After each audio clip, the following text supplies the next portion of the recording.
कोई भी गाना सबसे पहले सुनने के लिए चैनल को सब्सक्राइब कर दीजिए और घंटी को भी दबा दीजिए।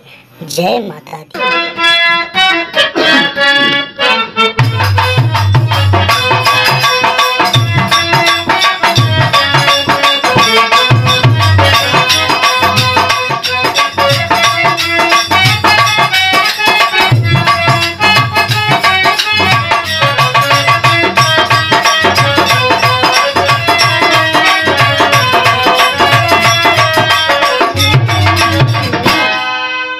कहाँ बालू माई मातार आता तो सररजिया करिनु हो। हे माई मोरी सुनी ले तू हमारी गोहारिया की तो हारी दुआरिया अइली हो।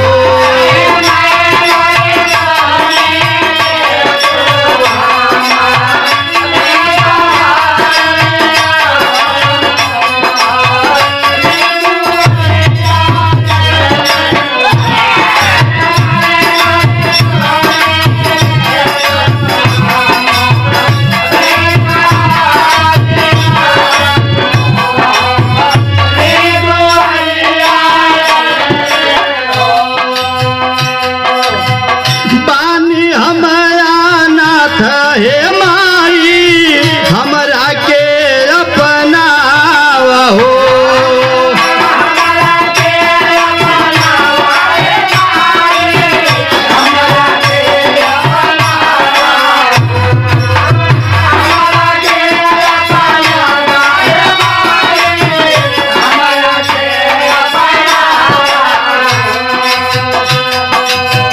कबले दर्शन देबू हे हमरा के बतलाव हो।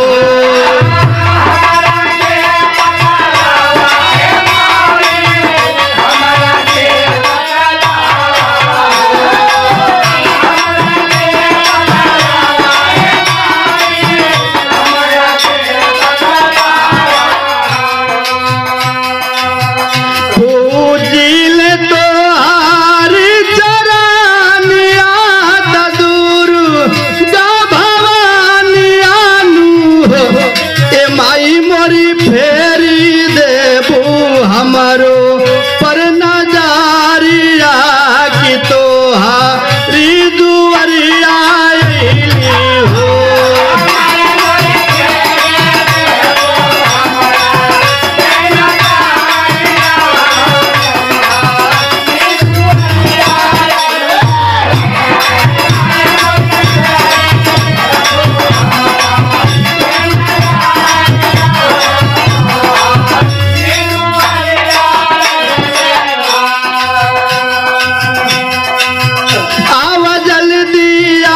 हे माई करेले पुकार हो।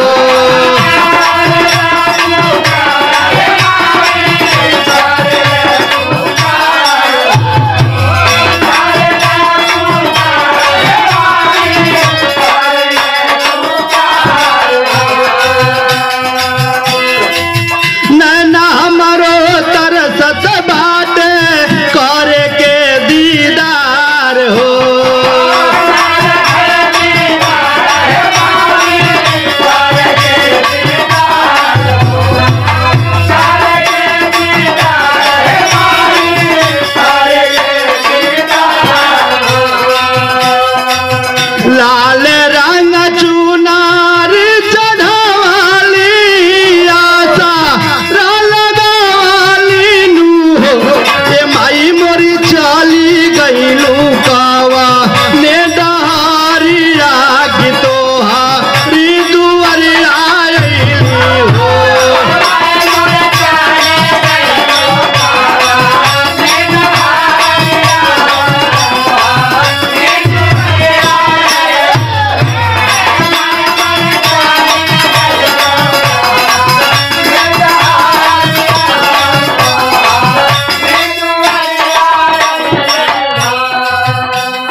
9 दिन के नवरात्र हे माई आ जाई तू मोरे द्वार हो।